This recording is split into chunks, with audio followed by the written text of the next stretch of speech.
Okay, this is where it gets really exciting though, because when you use these life insurance accounts as an operating account, whether you're an investor or you're using this money to buy a home or a car and then repaying those loans as if you were your own bank, when you create your own finance mechanism and your own banking system, it gets really exciting. Okay, let's show you how that works. All right, right now the interest that's being credited on these life insurance accounts is 6%. That's the dividend rate that they're paying right now. Generally speaking, you'll earn 6 to 8% in these accounts tax-free. Okay, now think about this. As interest rates go up, so do rates of return. The insurance companies, what they do is they take your money, your premium dollars, the money that you're putting in the account, and they loan that money out to other productive assets or projects in the form of a bond. It's a very short-term bond though. It's 1 year, 3 year, 5 year, sometimes 7 year, never 10-year bonds. They don't buy U.S. Treasuries. They don't buy muni bonds, tax-free muni bonds, because those bonds are going to blow up in the near future. What they do is they loan the money against hard assets, real assets that are productive, that are generating income. And they keep those loans, those bonds, very short term, so that when inflation does spike and when the government loses control of inflation and interest rates go up to 15%, guess what your rate of return on your insurance account will look like? Your rate of return will go up with that, okay? But for right now, I'm just going to show you the actual dividend rate, which is 6% on these accounts. Now, let's say you have an opportunity, for example, like working with Jeff Ballard and the Hilton family in these VIP loans, all right? The VIP loan opportunity is earning anywhere from 16 to 18% cash on cash return. That's checks in the mail, money in the door, all right? Well, what do? When you have an opportunity like that, all you do is you go to your account, your insurance account, your reserve capital account is what we're calling it. You take out a loan at preferred interest rates. Now, right now, these loan rates are extremely low. So are rates of return. As interest rates spike, if interest rates go up to 15%, so will your rates of return on the account. Okay? So you'll always be able to earn a spread between what you're getting and what you're paying on these loans. All right? So let's say you borrow $50,000 out and you put it into an opportunity with Jeff and you're just earning 15%. All right? Well, the difference between what you're borrowing and what you're earning on that deal, the difference between those two numbers is what we call arbitrage. This is the concept of arbitrage. This is what banks and credit unions have been doing to us forever. All right, you have a savings account at a bank. What do they pay you on the savings account? 1% maybe? And then they take your money and they loan it out to you for a car loan at 6%. So they're paying you 1%.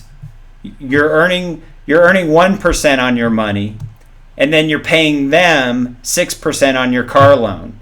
That's arbitrage. It's actually reverse arbitrage. So by creating this mechanism, you're able to earn arbitrage, which is just the difference between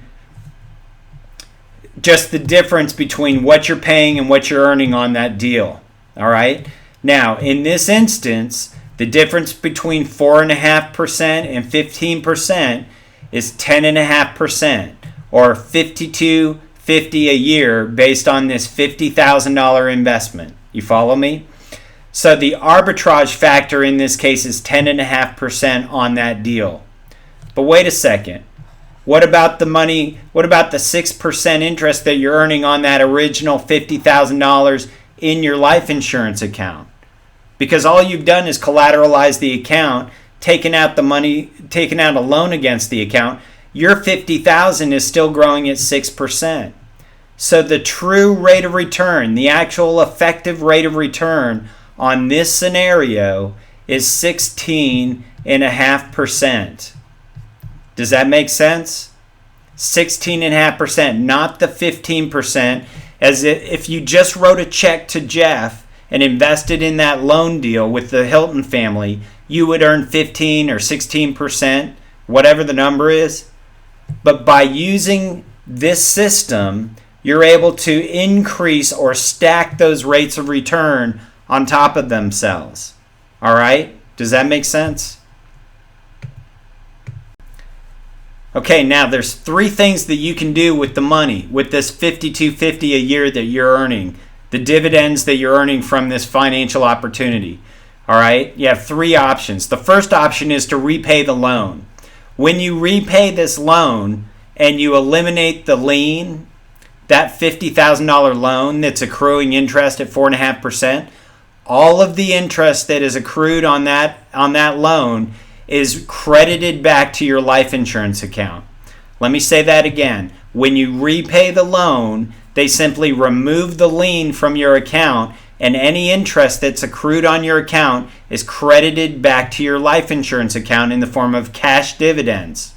All right? So we always recommend that you repay the loan first, because you're also recapitalizing your banking system and you can do it all over again.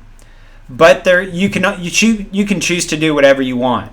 You can take that $52.50 a year and add it back into the deal and just reinvest those dividends. All right? The third option that you have is you can buy more life insurance. Maybe use that $52.50 a year and open up a policy on your kiddos and use that money as a college fund, for example, for the next 15 years or however long you have until they go to college. All right? So there are lots of options within the system on how you want to repay the loan or use the money that you're earning in this arbitrage scenario. Okay? Now, when you repay the loans, there's benefits to that because you get tax-deferred growth on all of the money. When you borrow against your account and use it as income, it's tax-free income to you because it's a loan, not income. You get good competitive rates of return or dividend crediting. You can put as much money into these accounts as you want, or another way of saying that is you can open up as many policies as you want on other people. I mean, obviously, you can't buy a $100 million life insurance policy on yourself without justifying that you're worth $100 million, okay?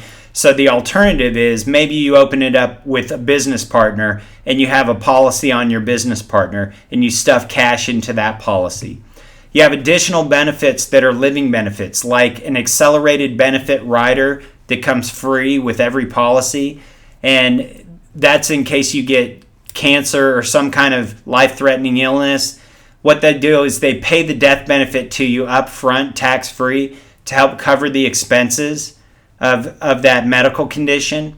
Or if you have a life-threatening illness that requires long-term care, or you have to go into a nursing home, for example, when you get older, you can get the death benefit paid to your family or to you tax-free to help cover the costs of long-term care. All right? You get guaranteed loans with these accounts. They are considered a safe harbor, meaning they're lawsuit-proof, judgment-proof, and creditor-proof. Nobody can touch the money inside your life insurance policy, which is another reason why we always recommend that you repay these loans first and cycle the money through these accounts. If you're ever sued at all, nobody can touch the money in these policies. All right? You have guaranteed no loss provisions. You guaranteed not to lose the money on this account, any cash that's in the account. Guaranteed loan option, like we talked about before. You don't have to pay the loans back on any type of schedule. You determine the loan repayment because you're the boss. You're the manager of the account. You have full liquid use and control of your funds. And if you set it up correctly, the contributions or the money that you put into the account and the loan repayment can be a tax deduction to you. All right? We can go into that in the tax strategies video or in the safety and security section of the website. Okay? Huge concepts here.